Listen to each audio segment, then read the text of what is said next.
Hey everyone, Justin here, just following up from Wednesday Night Live. I hope you are able to enter into our imaginative prayer exercise.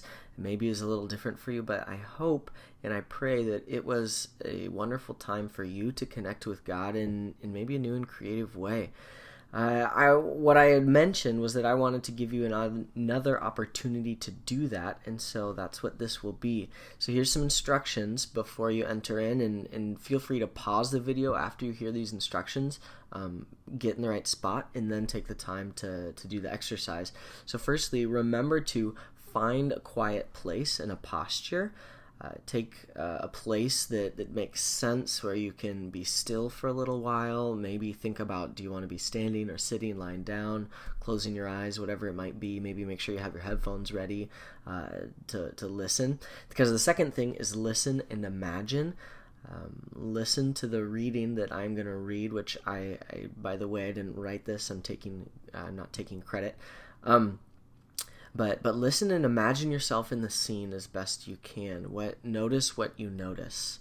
What do you feel? What do you smell? What do you sense? And do your best to put yourself into the shoes of the characters in the scene. And then after the reading, take some time to reflect and pray. What is God speaking to you? I'm going to post a few questions that maybe can help guide that prayer time. You don't have to use them, but you can if you want. With that, get in the right spot that you want to, and we can go ahead and start the exercise.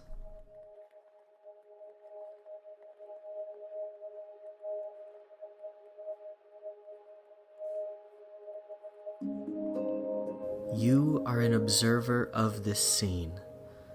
Out in the hot and dry desert, you're sitting under a bush that somehow protects you from the worst of the heat.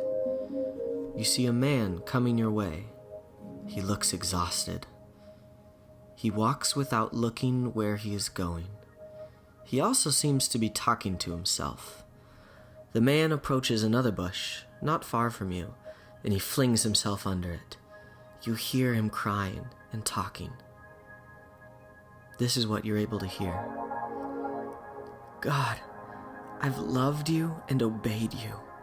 I've risked so much for you, always doing everything you ask me to do. I have suffered for you. Many people have rejected me because of my obedience to you. You've also shown me wonderful things, and you've let me be part of some cool stuff. You've even given me joy and peace. Only now, none of it seems to matter. I'm exhausted and afraid. I feel totally alone. Are you there, God? I'm running for my life. People are chasing me and trying to kill me. I'm starving and thirsty, and I'm tired. I can't stop shaking. I can't do this anymore. I'm done. Just let me die. Lying down, the man continues to whimper for a few moments, and then his breathing deepens, and he falls asleep. Suddenly, the man isn't alone. Someone has appeared right next to him. The visitor builds a small fire and bakes some bread.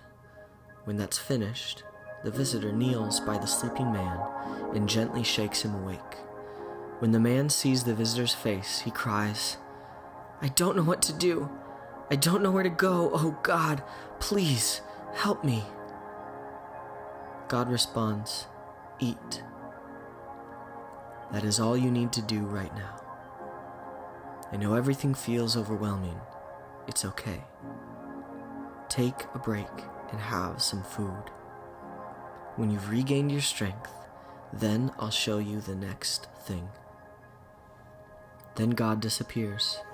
The man sits up, sees the bread and a jug of water. He eats, drinks, and falls back asleep. You turn away from the man and see God is now kneeling next to you and preparing another loaf of bread. God turns to you and smiles. God picks up the loaf of bread and a jug of water and offers it to you.